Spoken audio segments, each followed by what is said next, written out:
본문에 보면 이제 유대인들이 이렇게 말합니다. 우리 조상은 아브라함이요. 우리 조상은 아브라함이요. 라고 이렇게 말하죠. 이 말을 오늘날의 말로 바꾸어 보면 나는 모태신앙이에요. 나는 3대째 장로교인입니다.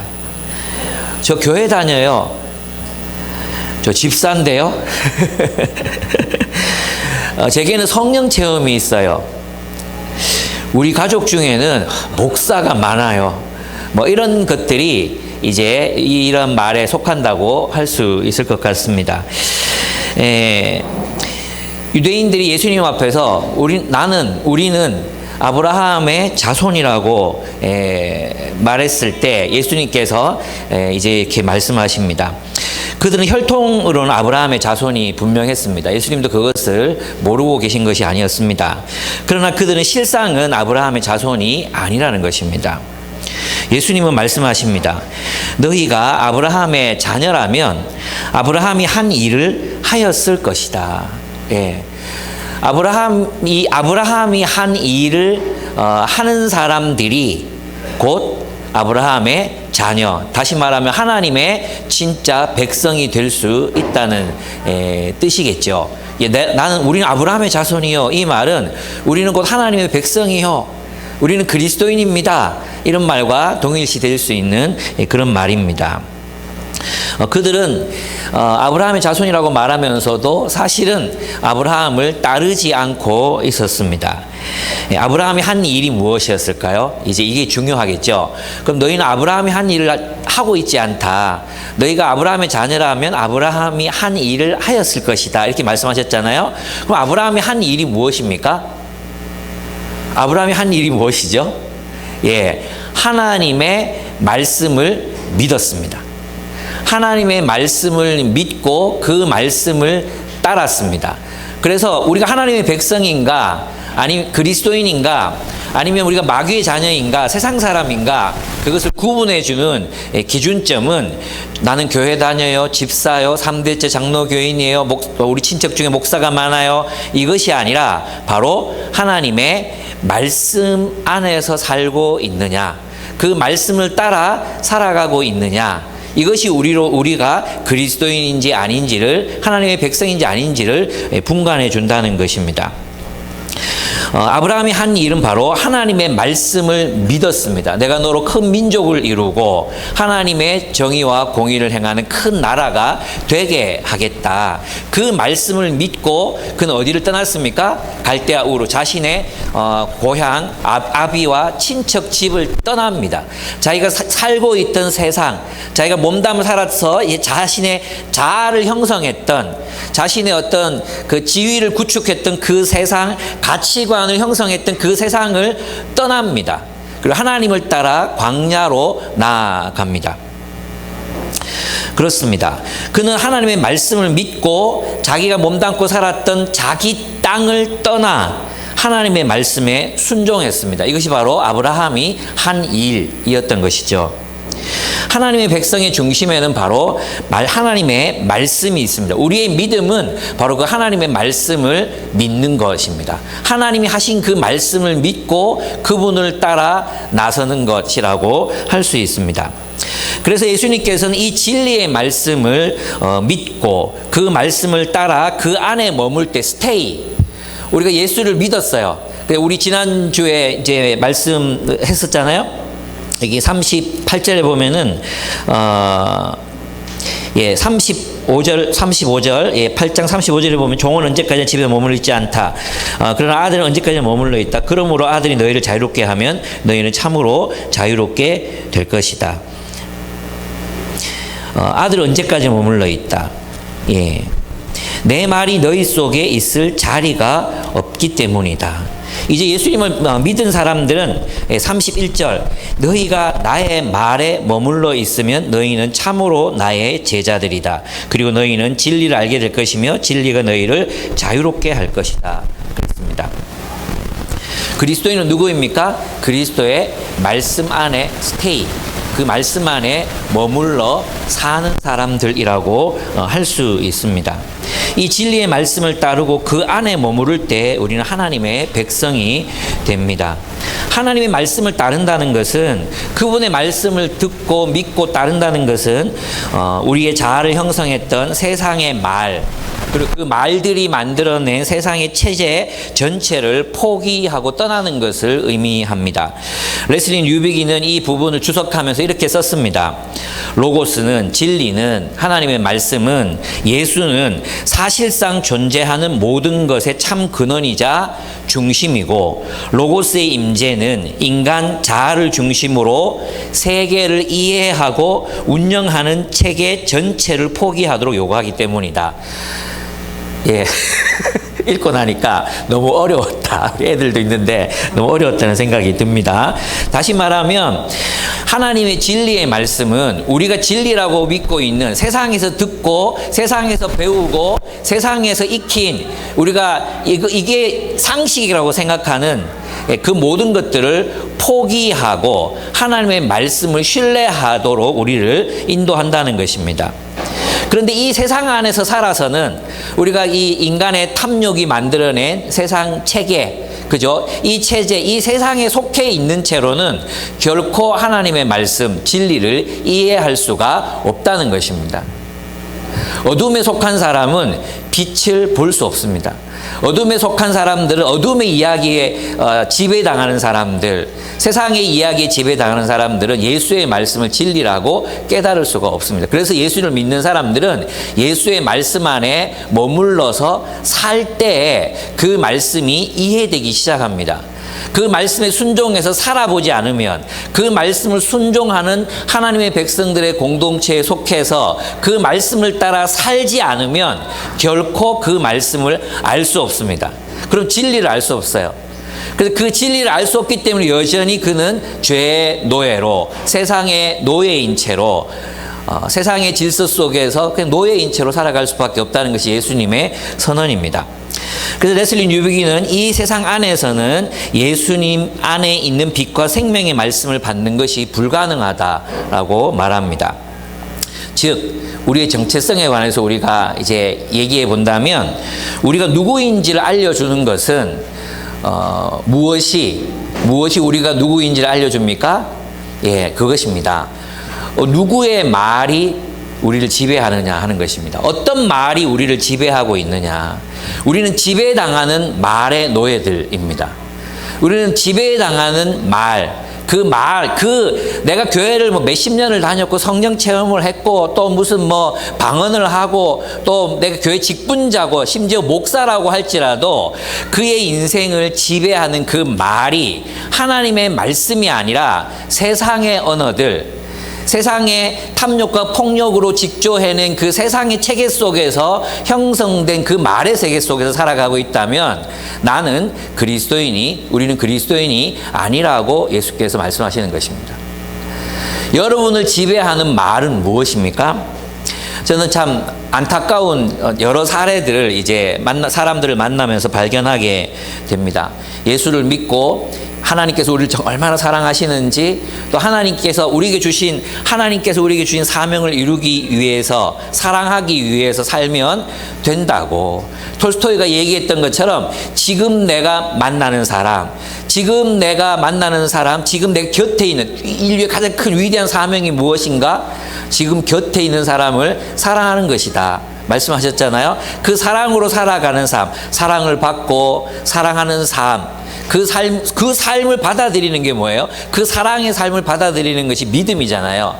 그죠? 그런데도 여전히 많은 사람들의 마음속에는 그리스도가 나를 사랑하신다는 사랑을 믿지 못합니다. 그리스도가 나를 사랑하신다는 사랑을 믿지 못해요. 그래서 불안해하죠. 염려합니다. 미래를 걱정하고 두려워합니다. 주님이 나를 사랑하신다는 그 말씀을, 사랑하시기 때문에 그분의 생명까지 주신 그분께서 우리를 위하여 모든 것을 주시지 않겠느냐는 그 말씀을 신뢰하지 않습니다. 그래서 그 마음속에 무엇이 지배합니까? 불안과 염려, 두려움의 말이 그 마음을 지배합니다. 어떤 말이 우리를 지배하는가? 어떤 말이, 여러분이 가만히 여러분이 홀로 있을 때 여러분의 마음속에서 떠오르는 말들, 그 말들, 여러분이 떠오르는 모든 말들 우리의 말이 아니죠. 그건 사탄이 주는 말도 있고 무의식 중에 떠오르는 말도 있고 여러 말들이 있을 거예요. 그죠? 근데 여러분들이 최종적으로 선택하게 되는 말, 결국은 붙잡게 되는 그 말이 무엇입니까? 하나님이 여러분을 돌보십니다. 하나님이 여러분을 사랑하십니다. 아무리 말해도 설교가 끝나고 교회를 나가는 순간 불안과 두려움이 여러분을 지배합니다. 그래서 내가 하나님의 말씀을 믿지 않는 것이죠. 주님이 나를 사랑하시고 나를 돌보시고 나를 인도하신다는 그 말씀을 믿지 않는 거예요. 최종적으로 여러분 마음속에 남는 말, 여러분을 지배하는 말, 그 말은 무엇입니까? 우리가 누구인지를 알려주는 것은 세상에서의 우리의 지위, 교회에서의 우리의 직분과 지위가 아닙니다. 우리를 지배하는 말, 그 말들입니다. 그래서 우리는 그 말의 세계를 떠나야 합니다. 우리를 지배했던 옛 세계의 말, 그 말의 세계를 떠나 하나님의 진리 안에 머무는 삶을 살아야 합니다. 그 말씀, 하나님의 말씀 속에 거하지 않는 그 믿음은 허상일 뿐이라는 것입니다. 아무리 너는 하나님의 사랑을 받는 귀한 하나님의 자녀야 라고 말해줘도 결국 끝에 가서 붙잡는 말들이 나는 남들보다 잘하는 게 없으니 살 가치가 없다. 이건 불신앙이에요. 내 안에서 그런 말들이 떠오르더라도 이 말을 버리고 주님의 말씀을 붙들어야죠. 아니, 주님이 나를 사랑하신다 그랬어. 주님이 나를 위해 십자가에서 그분의 생명을 바치셨어. 나는 귀한 존재야. 나는 하나님의 사랑을 받는 존재야. 하나님이 나를 돌보신다고 말씀하셨어. 이걸 붙들어야죠. 이 말씀을 붙들어야. 난 가치 없어. 나는 무능하니까 가치가 없어. 이거 세상의 말이잖아요. 그죠? 그래서 우리 자매들도 결혼을 하게 되면 어떤 생각들을 하게 됩니까? 내가 지금 세상에 나가서 경제 활동을 하지 못하고 있으니 나는 인생을 살고 있지 않는 것 같아. 이 10년의 인생은 무가치하게 느껴져. 이게 어디 말입니까? 모든 것을 돈으로 환산해서 계산하라는 세상의 말이지 않습니까? 어떻게 한 아이를 돌보고 한 아이를 하나님의 백성으로 키우는 그 일이 어떻게 돈 버는 일보다 덜 중요할 수 있습니까? 우리가 최종적으로 붙드는 말들이 무엇입니까? 결국은 아무리 하나님의 말씀을 들어도 머릿속에는 성공주의가 가득해.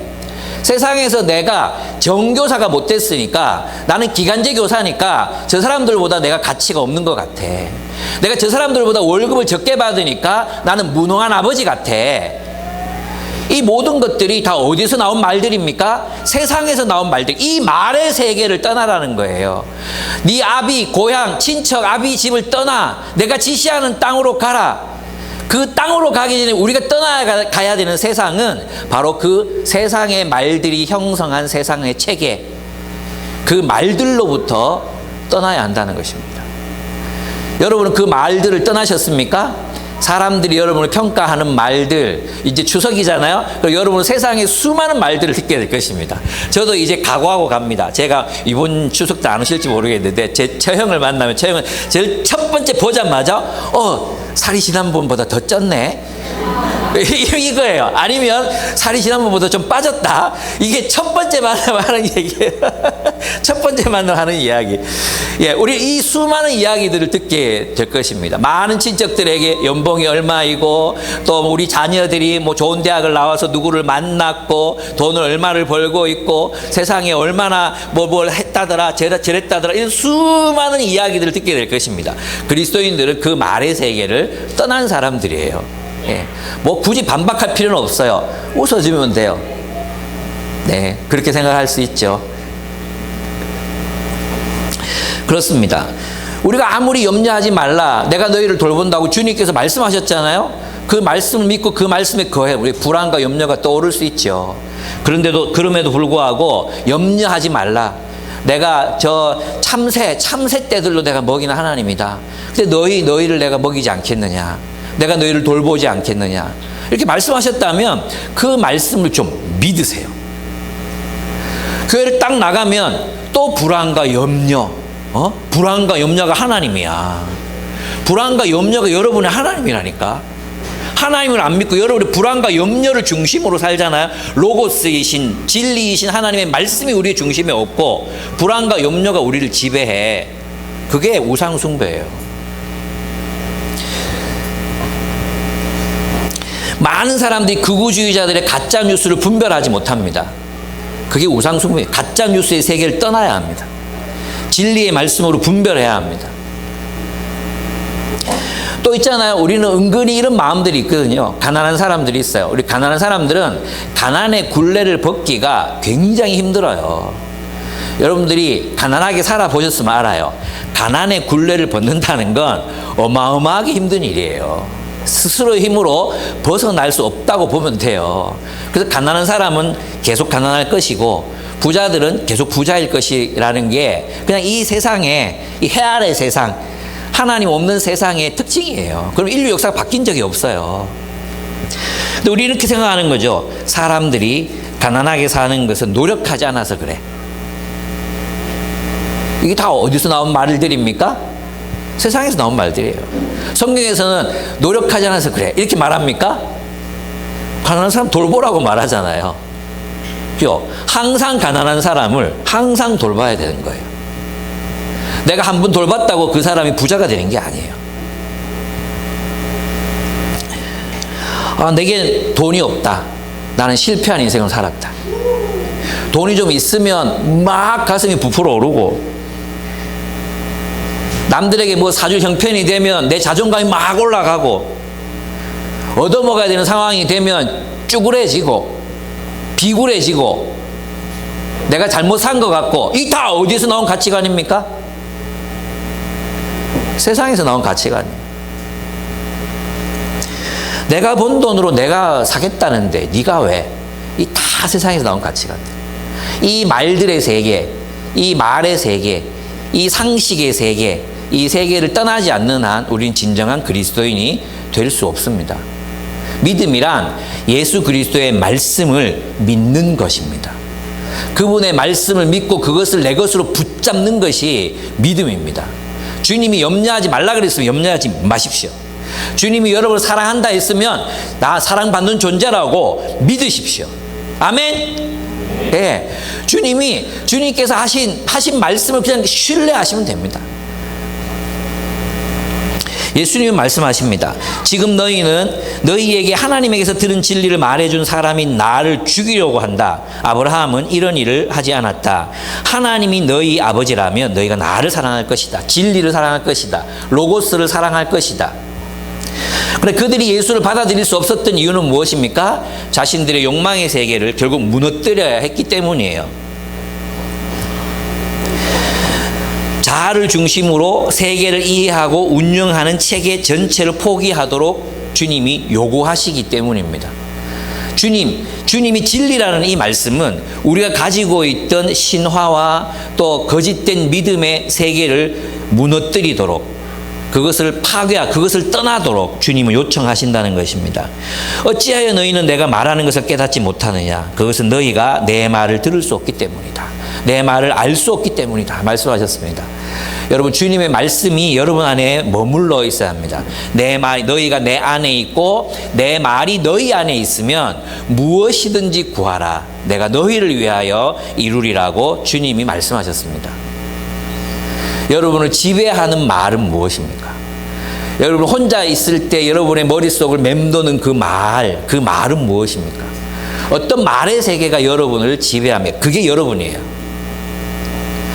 말씀을 묵상하고 말씀 안에 머물고 말씀에 창념하고 말씀을 이해하기 위해서 힘쓰고 그 말씀을 어떻게 삶에 적용할까? 여러분의 부부관계, 여러분의 자녀관계, 여러분의 세상살이에 그 말씀을 따라 살아갈까?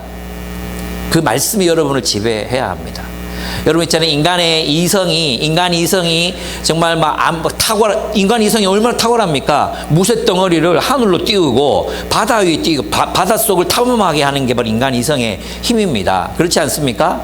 근데 그 인간의 이성에 대한 믿음이 정말 확고했을 때 일어났던 일들이 무엇입니까?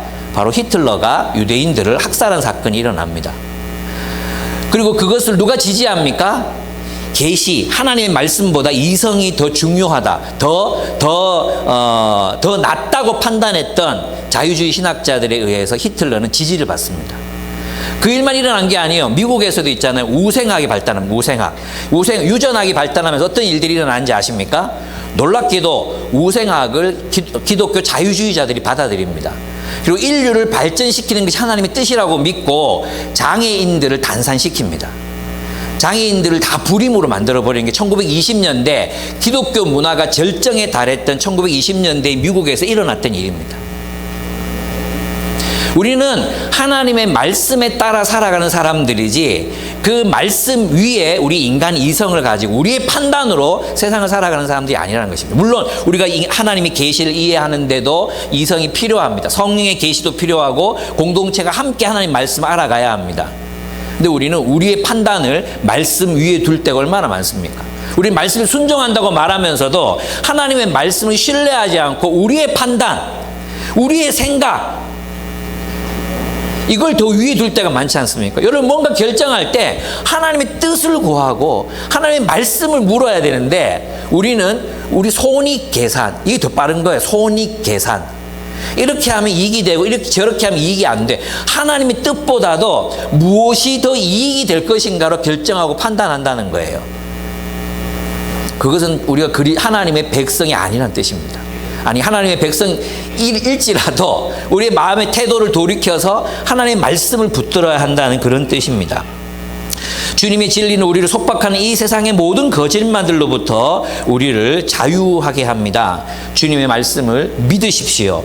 그리고 그 말씀 안에 머무르십시오. 그러면 우린 진리를 알게 되고 그 진리가 우리를 이 세상 모든 압제로부터 자유케 하는 것을 경험할 수 있게 됩니다. 두 번째, 우리는 누구인가? 당신은 누구의 욕망을 따르고 있는가 하는 것입니다. 예수님이 아주 심한 말을 하십니다. 44절을 보시면 너희는 너희 아비인 악마에게서 났으며 또 그 아비의 욕망대로 하려고 한다. 예수님의 말씀입니다. 제가 이제 목사인데 여러분한테 이 마귀 새끼들아 이렇게 얘기하는 것 같은 것입니다. 너희의 아비는 악마야, 마귀야 이렇게 말하는 것입니다. 그는 처음부터 살인자였다. 또 그는 진리 편에 있지 않다. 그것은 그 속에 진리가 없기 때문이다. 그가 거짓말을 할 때에는 본성에서 그렇게 하는 것이다.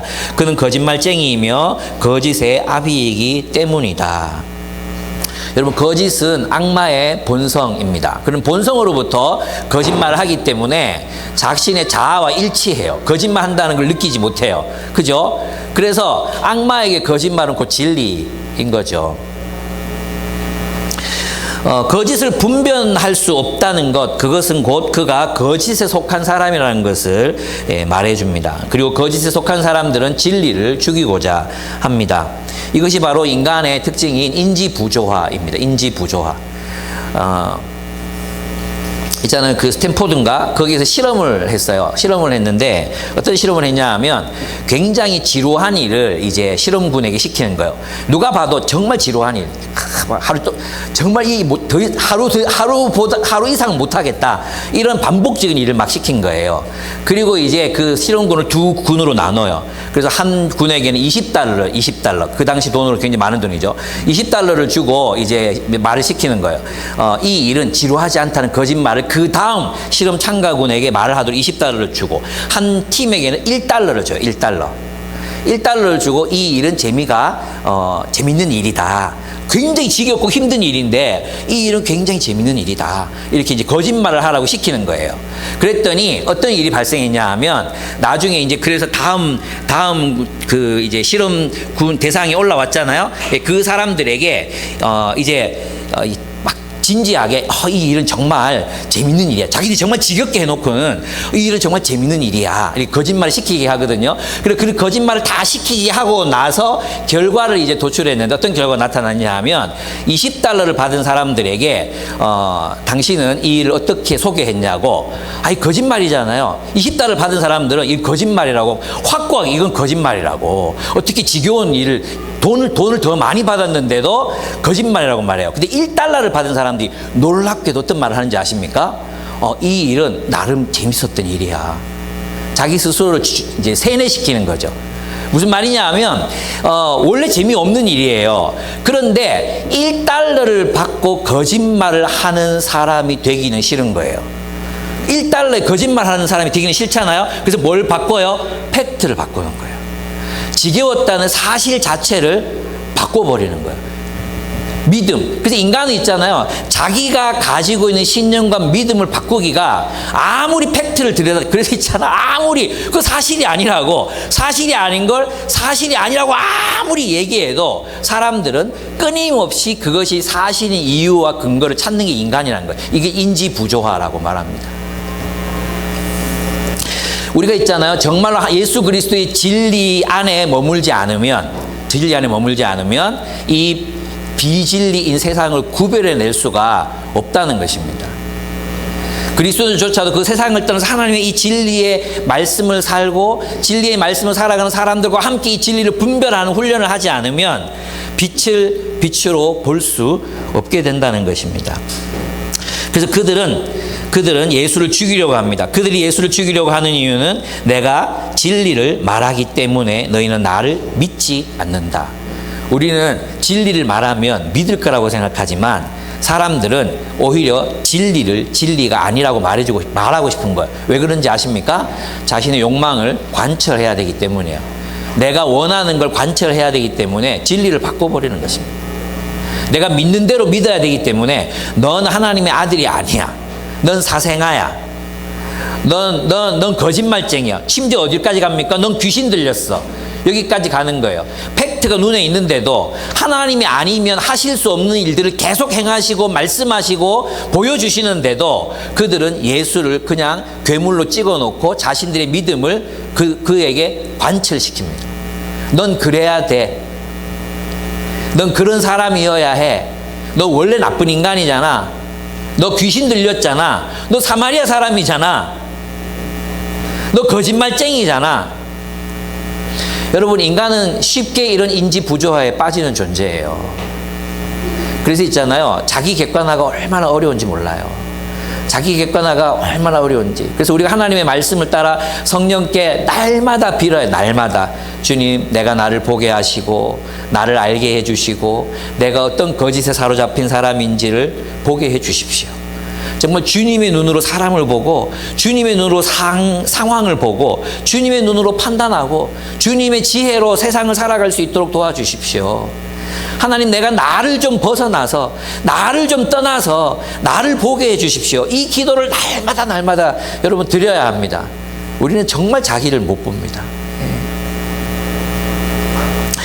거짓은 사람들 안에 있는 욕망을 증폭시킵니다. 그리고 그 욕망을 정당화합니다. 자신이 틀렸음을 알면서도 이거 재미없는 일인데 사람들한테 이거 정말 재밌는 일이라고 설명해.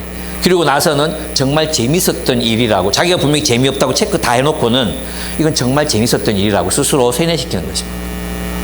이게 이제 종말론자들이 그렇게 한 이제 시한부 종말론자들이 바로 이런 인지부조화에 빠졌던 사람들입니다.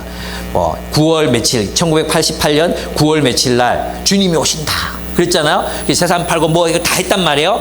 그러면 이제 그날 주님이 안 오셨잖아요. 그러면 우리의 당연한 어떤 결론은 뭐예요? 이 새끼 완전 거짓말쟁이네, 이거 거짓 선지자네, 이러고 떠나야 되잖아. 근데 이 사람이 또 나타나서 이렇게 말하는 거예요. 연기됐다. 하나님이 너희에게 은혜를 베푸셨다. 좀 더 열심히 기도해라. 더 열심히 기도해. 그 믿음을 바꾸지 않아요. 심지어 있잖아요. 이장님 씨가 감옥에 가가지고 내가 틀렸다 이렇게 말하는데도 이장님 씨가 했던 말을 그대로 믿고 지금도 사는 사람이 있다는 거예요. 여러분, 우리가 얼마나 있잖아요. 이렇게 자기 자신의 신념조차도 진리 앞에서도 자기 자신을 진리가 우리를 변화시켜야지 우리가 진리를 변화시키면 안 되잖아요. 그죠? 진리에 순종하는 존재로 살아갈 때 우리가 자유로운 존재가 되는 거지. 이 진리를 인간의 어떤 합리적인 판단, 우리의 상식들로 이걸 이제 규정하고 판단하고 이 위에 우리가 서려고 하면 우리는 항상 실패할 수밖에 없습니다. 주님의 말씀 안에 머무시는 여러분의 생애가 되기를 축복합니다. 이제 마지막으로 여러분은 누구를 신뢰하기로 결단하시겠습니까? 그들은 예수를 자신들의 믿음에 따라 규정하고 판단합니다.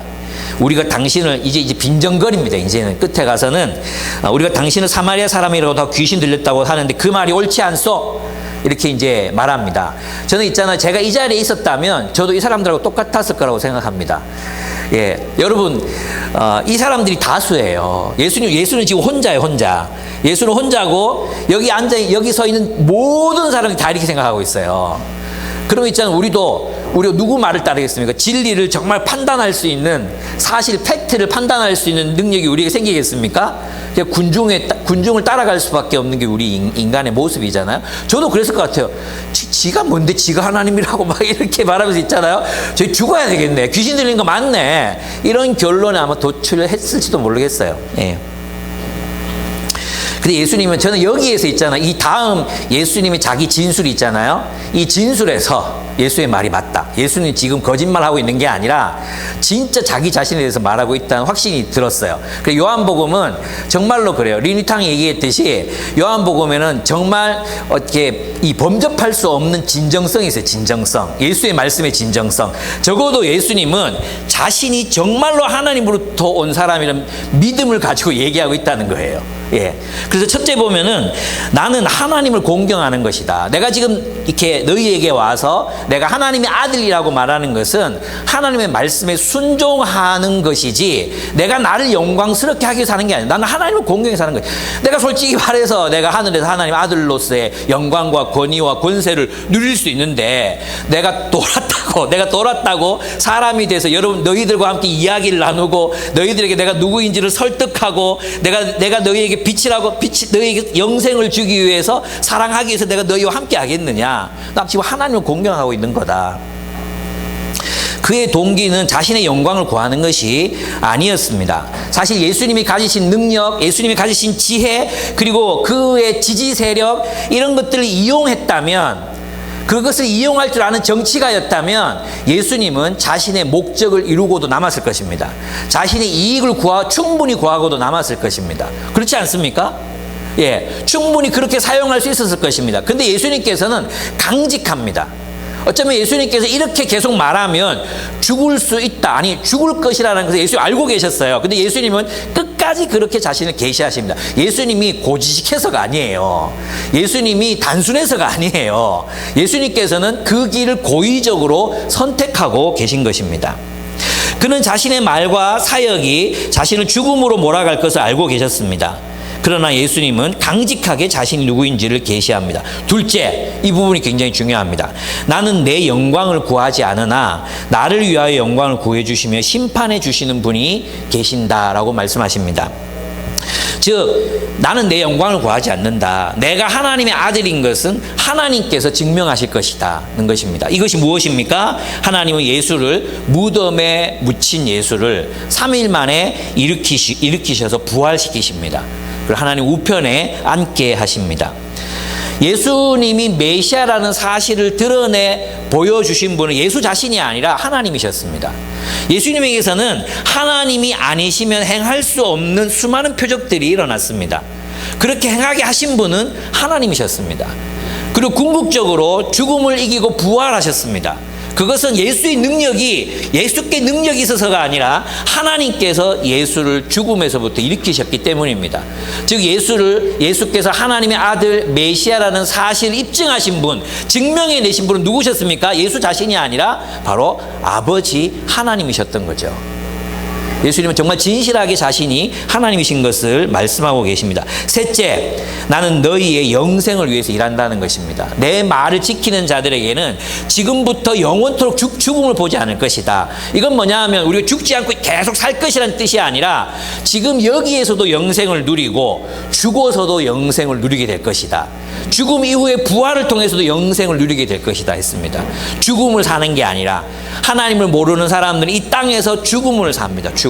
지옥이란 그 죽음을 영원토록 사는 것이 지옥입니다.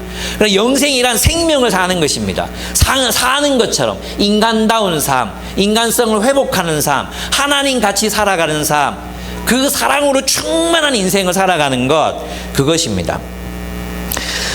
주님께서는 우리에게 그 영생을 위해서 내가 너희에게 말한다. 계속해서 주님은 말씀하고 계십니다. 그는 주님의 말씀을 지키는 사람들은 이 땅에서 영생을 누리고 죽어서도 영생을 누리게 될 것입니다. 넷째, 예수님께서 자신은 정직하다 말씀하십니다. 55절에 보시면 너희는 그분을 알지 못하지만 나는 그분을 안다. 내가 그분을 알지 못한다고 말한다면 나도 너희처럼 거짓말장이가 될 것이다. 이것이 예수님의 딜레마예요. 예수님은 자신이 하나님을 안다. 나는 하나님의 아들이다. 하나님께서 보내신 자다. 라고 말씀하실 수밖에 없는 운명에 있었습니다. 넷째, 나는 아브라함 이전부터 존재했다고 주님이 말씀하십니다. 예, 이 말씀은 정말 거기에 있는 모든 사람을 발칵 뒤집어 놓았습니다. 네 나이가 50이 안 되는데, 그죠? 이제 30 몇 살 있었잖아요. 근데 네가 아브라함보다 먼저 있었다고 말하느냐? 여러분은 이 말씀 어떻게 생각하십니까? 예수님이 오셨습니다. 예, 예수님이 하나님이시라고 말씀하십니다. 그분이 아브라함보다 먼저 존재했었다고 말씀하십니다. 어떻게 하시겠습니까? 이사야서에 보면은 정말 이들이 메시아를 기다렸다면 그 메시아는 영존하신 아버지셔야 하거든요. 영원히 존재하신 아버지, 전능하신 하나님이셔야 되잖아요. 영원히 존재하시고 전능하신 하나님. 그러면 예수께서 이렇게 말씀하셨으면 유대인들은 적어도 생각해 봐야 되거든요. 진짜 메시아라면, 그래, 저 말이 맞지. 진짜 메시아라면 아브라함보다 먼저 존재해야지. 영원히 존재하시는 아버지라고 말씀하셨으니까. 또 인자, 그죠? 인자라는 신비로운 존재. 다니엘에서 나타났던 인자라, 하나님 앞에서 영원히 계시는 그 존재. 그분이 성경에 분명히 계시되어 있잖아요. 그렇죠? 그러면 분명히 메시아가 오시면 그 메시아는 시 공간을 초월하는 어떤 곳에서부터 오신 하나님이셔야 되거든요. 전능하신 하나님, 영원히 존재하시는 아버지로 오셔야 되잖아요. 예수님은 분명히 자신의 어떤 정체성을 성경의 예언에 따라 자신이 하나님께로부터 듣고 배우고 본 것을 그대로 말씀하고 계시는 것 같아요. 이제 공은 누구에게 넘어와 있습니까? 우리들에게 넘어와 있습니다. 이렇게 말하는 예수, 정신병자 같지 않습니까? 난 하나님이고 아브라함 이전부터 있었어. 내가 너희를 죽지 않게 할 수 있어. 내가 너희를 영원히 살게 한다니까. 이런 말을 내가 한다면 여러분 저를 어떻게 생각하시겠습니까? 돌았네. 다른 교회 가자. 미쳤구나. 당연히 이 사람들 귀신 들린 게 맞네. 이런 결론을 도달할 수밖에 없을 거잖아요. 그죠? 그런데 이제 요한복음에서 예수가 바로 그 하나님, 그 메시아라는 사실 계속해서 말씀하고 계십니다. 그런데 있잖아요. 정말 예수께서 말씀하신 그대로의 하나님이시라면, 하나님을 알고 계시는 분이시라면, 그분의 말씀이 진리라면 우리는 어떻게 살아야 하겠습니까? 여러분 진지하게 생각해 보셨습니까? 이 예수가 정말로 메시아, 하나님의 아들, 영원히 존재하시는 하나님이시라면 우리의 삶은 어떻게 달라져야 하겠습니까? 우리는 예수가 진리가 아닌 것처럼 살고 있지 않습니까? 예수의 말씀이 진리가 아닌 것처럼, 예수께서 전능하신 하나님이 아닌 것처럼, 영원히 존재해 오셨던 로고스가 아닌 것처럼, 그 진리의 말씀이 아닌 것처럼 살고 있지 않습니까? 그냥 설교는 설교고 PBS는 PBS고 BSM은 BSM이고 내 살 때는 내 마음대로 살고 있지 않습니까? 내가 살 때는 내가 세상에서 습득한 모든 인생 지식과 상식과 권모술수와 모든 전략들을 동원해서 세상을 살고 있지 않습니까? 주님의 말씀을 따라 사는 게 아니라 내 깨와 내 지식, 내 믿음, 내 상식, 그걸로 살고 있지 않습니까?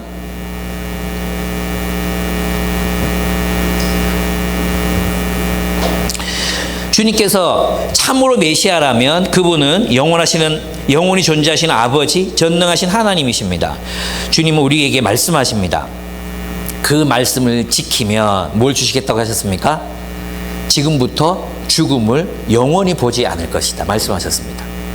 영생, 질기게 오래 사는 게 아니라 그랬죠.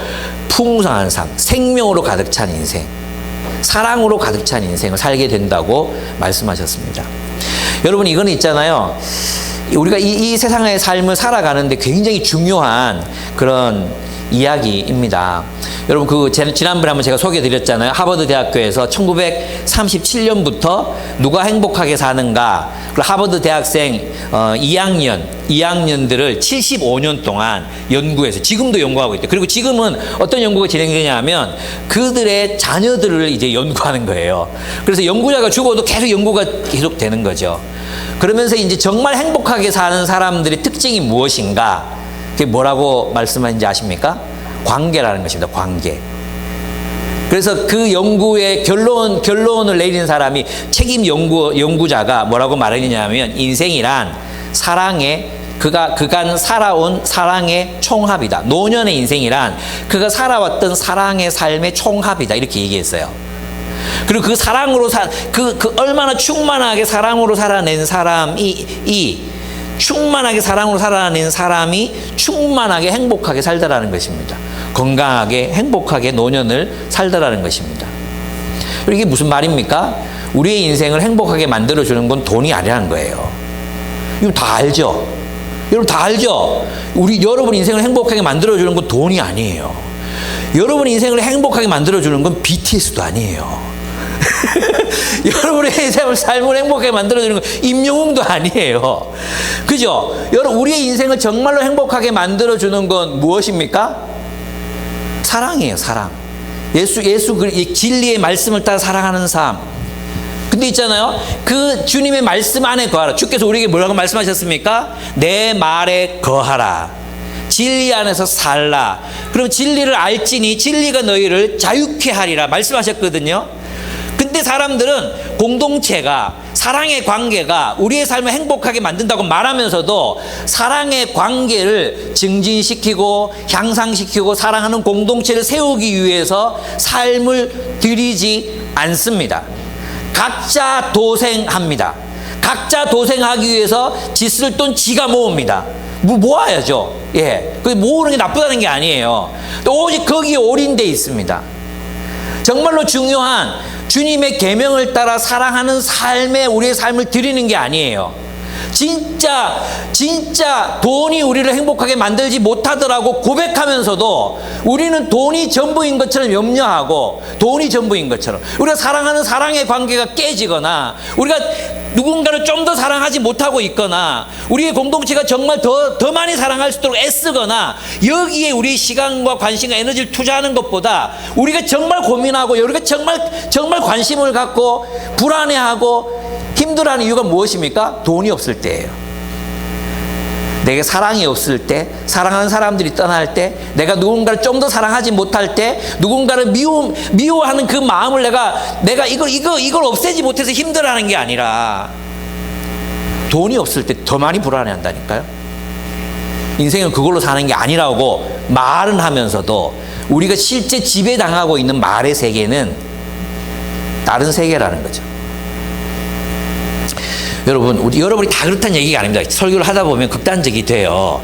극단적이 되거든요. 이렇게 해야 자극을 받잖아요. 그러니까 여러분, 내가 그랬구나. 또 자존감 약한 사람은 내가 그랬구나. 이렇게 생각하면 안 돼요. 여러분들이 정말 분별력을 가지고 생각해 보라는 것입니다. 여러분은 여러분의 인생을 돌아봤을 때 내가 사랑한 총량이 얼마나 될까? 여러분 누군가를 사랑하기 위해 살아가는 삶의 그 총량, 그죠? 내가 돈을 벌고 불안과 염려를 없애기 위해서 살아간 삶의 총량과 누군가를 사랑하기 위해서 애쓴 사랑의 총량이 비교해 보라는 거예요. 비교. 그래서 노년이 됐을 때 나는 참 많이 사랑하고 살았구나. 사랑받고 살았구나. 그래서 충만하게 노년을 보낼 수 있을 것인가. 그저 나 맨날 염려하고 맨날 걱정하고 맨날 두려워하고 그렇게 살았는가? 돌아보면 두려움밖에 없어. 돌아보면 불안밖에 없어. 벌벌벌 떨면서 일생 동안 산 거야. 그렇게 살지 말고 주님 말씀 따라 살자는 것입니다.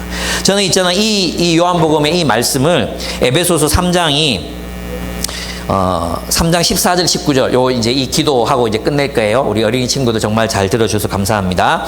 제가 읽어 보도록 하겠습니다. 예. 주님이 약속하신 그 보상, 주님이 약속하신 믿음의 보상이 무엇인가 하는 것입니다.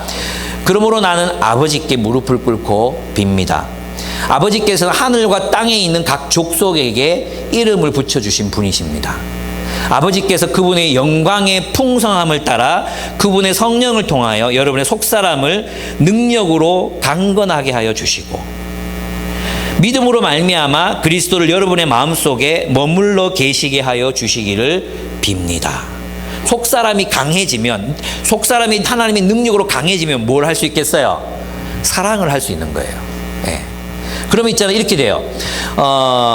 여러분이 사랑 속에 뿌리를 받고 털을 잡아서 모든 성도와 함께 여러분이 그리스도의 사랑의 너비와 길이와 높이와 깊이가 어떠한지를 깨달을 수 있게 되고, 무엇이 먼저입니까? 주님의 말씀, 진리. 이 진리를 따라 성도를 사랑해. 그래서 성도를 사랑해. 진리 안에 거한다는 거예요. 요한복음의 용어로 말하면 진리 안에 머물러라. 진리 안에 머물러라. 그게 무엇입니까? 사랑 속에 뿌리를 받고 털을 잡아서 모든 성도와 함께 여러분이 그리스도의 사랑의 너비와 길이와 높이가 깊이가 어떠한지를 깨달을 수 있게 되고, 깨달을 수 있게 되고, 어떻게 할 때 주님을 깨닫습니까? 진리를 압니까? 사랑할 때, 모든 성도들을 사랑할 때 진리를 알게 됩니다. 그러면 자유케 된다 했잖아요. 그 자유가 무엇인지 바울은 이렇게 설명합니다. 지식을 초월하는 그리스도의 사랑을 알게 되기를 빕니다. 이 지식을 그리스도 사랑을 안다는 것은 그 사랑을 내가 경험한다는 것일 뿐만 아니라 그 사랑으로 삶을 살아낸다는 뜻입니다. 그리하여 하나님의 온갖 충만하심으로 여러분이 충만하여지기를 빕니다. 요한은 이것을 자유라고 말했고 바울은 이것을 충만이라고 설명하고 있습니다. 이것이 주님께서 우리에게 말씀하시는 추석에 말씀하시는, 우리에게 들려주시는 말씀이라고 할 수 있겠습니다. 예, 여러분의 삶의 목적은, 여러분의 살아가는 삶의 세계는 어떤 언어의, 어떤 말씀의 세계입니까? 주님의 진리의 말씀 안에서 그 진리 안에 머물고 그 진리가 말하는 대로 살고, 그리고 성도들을 사랑하는, 그 진리 안에 산다는 게 무엇입니까? 진리 안에 거한다는 건 사랑한다는 뜻이잖아요. 우리 서로를 사랑하고 더 많이 사랑하고, 그래서 어디에 이르는 거예요? 자유에 이르는 거. 자유. 말씀 안에 머물라. 진리를 알지니 진리가 너희를 자유케 하리라. 하나님의 온갖 충만하심으로 여러분이 충만하기를 빕니다. 이것이 추석 때 제가 여러분에게 드리는 축복의 말씀입니다. 진리와 사랑으로 충만한 인생, 생명으로 가득한 인생을 살아가신 여러분의 삶이 되기를 축복합니다. 그리고 이 추석에 세상의 말에 흔들리지 말고 그리스도의 말씀 안에 머물러 또 사랑으로 살아가기 결단하고 그렇게 살아가신 여러분이 되기를 축복합니다. 우리 함께 기도하겠습니다. 네, 먼저 우리 자신의 삶을 한번 돌아봤으면 좋겠습니다. 예, 사람의 마음속에 다 핵심 감정이라는 게 있거든요. 핵심 감정. 근데 그 핵심 감정들은 핵심 메시지에서 나오는 거거든요. 예, 불안하다면 어떤 메시지가 있냐 하면, 나는 왜 이렇게 불안감을 자주 느낄까? 어떤 핵심 메시지가 있겠어요? 나를 돌봐주는 사람이 없구나. 내 삶 안전하지 않구나. 이런 것들이 핵심 메시지로 존재하는 거죠. 그죠? 여러분의 마음속에는 어떤 말, 여러분의 이 존재 중심에 있는 말, 그 말은 무엇입니까? 그걸 한번 여러분이 좀 돌아보셨으면 좋겠습니다. 그것이 하나님의 말씀입니까? 그 말씀 안에서 여러분 살아가고 계십니까? 아니면 어떤 말이 여러분을 지배하고 있습니까? 그래서 돌아보면 하나님, 내가 주님의 말씀 안에 살고 주님의 말씀 안에 머물기를 간절히 원합니다. 주님의 말씀 안에 거하겠습니다. 이렇게 결단을 드리면서 하나님 앞에 나아갔으면 좋겠습니다. 기도하겠습니다. 하나님 아버지, 때때로 우리의 마음속에 하나님의 말씀이 아닌 세상의 말이 우리의